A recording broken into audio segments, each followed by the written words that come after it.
Quindi adesso parla la seconda professoressa invece, quindi preparatevi a un'altra bella lezione.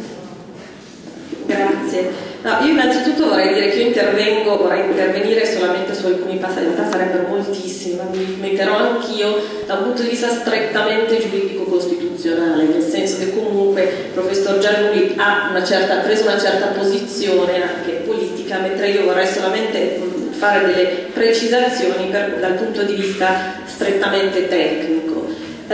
Io insegno diritto costituzionale, in particolare diritto parlamentare. Vorrei dire che noi costituzionalisti paradossalmente vediamo meno profili di incostituzionalità di quanti ne vedano tutti gli altri. Cioè nel dibattito politico tutto è costituzionale, noi ogni tanto alziamo la mano dicendo beh forse anche no, cioè forse c'è una discrezionalità della politica che noi paradossalmente vogliamo invece rispettare.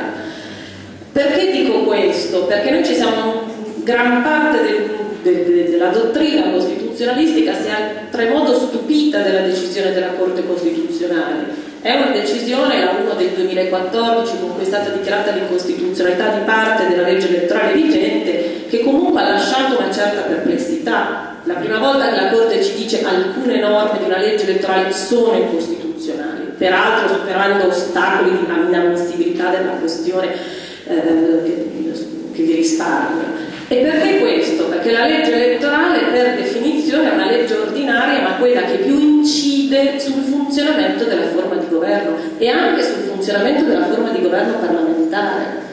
Non lo dico io, Leopoldo Elia, in una notissima voce pubblicata sull'Enciclopedia del Diritto del 1970, classificò le forme di governo parlamentari alla luce del regime politico-partitico esistente della legge elettorale. Le forme di governo parlamentari non sono tutte uguali e le stesse leggi elettorali non possono essere valutate, la bontà di una legge elettorale in astratto, ma in base al concreto sistema politico-partitico in cui vengono calate.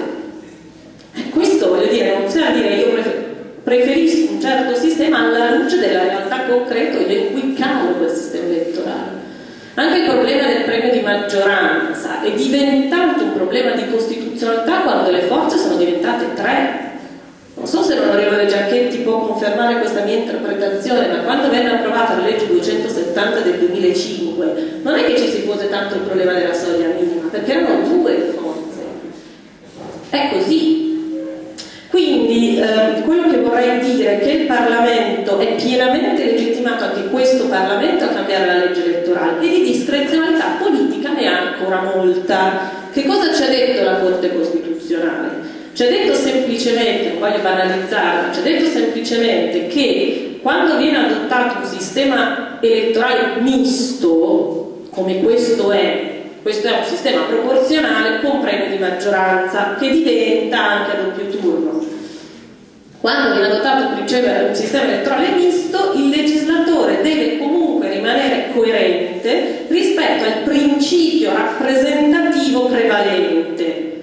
In questo caso, a differenza del Mattarellum, il principio rappresentativo prevalente è quello proporzionale. E quindi, siccome il principio prevalente è quello proporzionale, non bisogna distorcere eccessivamente, in modo irragionevole, il peso dell'uguaglianza del voto in uscita.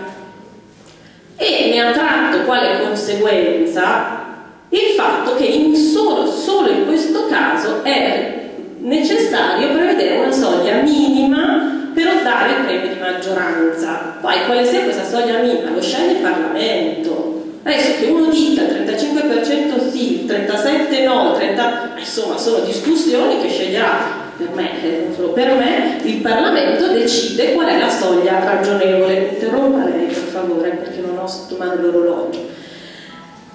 Tra l'altro, questo è. E la seconda cosa che ci ha detto sulle preferenze, non è un caso che la Corte citi, quando parla delle preferenze, la sentenza 16 del 1978, che è una sentenza, mi rendo conto che nessuno come me potete conoscerla, ma riguardava l'omogeneità del quesito in sede di referendum abrogativo. In quella sentenza la Corte sottolineava l'esigenza costituzionale della consapevolezza del voto. Che cosa vuol dire? Che quando io vado a votare devo essere consapevole e il mio voto deve essere riconoscibile, non ha detto che ci vogliono le preferenze. Allora, che cosa ne trarrei io, ma non solo io, sull'Italicum? Che sulla soglia minima di sbarramento è pienamente conforme a quello che ci ha detto la Corte. Con riferimento invece al problema della conoscibilità, semmai si può dubitare del fatto non tanto che i listini siano bloccati, quanto il fatto che questo riparto dei seggi a cascata, adesso non sto entrando nel dettaglio, ma se qualcuno un minimo ha letto anche solo sui giornali, poi prima lo faccio a riparto nazionale, poi arriva alla regionale, c'è poco, diciamo così, motiva la formazione di coalizioni molto eterogenee. Ultima questione, le soglie minime per accedere ai voti, scusate se vado veloce, poi semmai sono disponibile per chiarimenti, sono molto alte se consideriamo che questo è un proporzionale con premio di maggioranza. Allora, o è un proporzionale puro e semplifico l'accesso, oppure nel momento in cui garantisco la maggioranza forse sono soglie un pochino alte, ma ripeto, non sono più problemi di merito che di incostituzionalità. Ultima questione, poi chiudo. Io i conti non li ho seguiti tanto bene, quindi non saprei valutare, mi stupisce questo ragionamento, ma comunque non è troppo elementare. L'unica cosa che vorrei rassicurare il professor Giannulli è che in passato il Parlamento ha avuto dei problemi di lacuna normativa nell'individuare dei seggi, e una legislatura, alcuni seggi non sono stati assegnati e il Parlamento ha tenuto in tutta la legislatura anche senza assegnare i seggi, quindi non mi preoccuperei del fatto che eventualmente anche qualora dovesse accadere, cioè dal punto di vista, diciamo, giuridico-costituzionale non ci sarebbe un autoscioglimento del Parlamento. Sì, quindi diciamo così, da quel punto di vista sono strettamente giuridico, non avrei il timore che dopo le elezioni c'è un autoscioglimento. Sulle primarie semmai credo si possa tornare dopo. Grazie.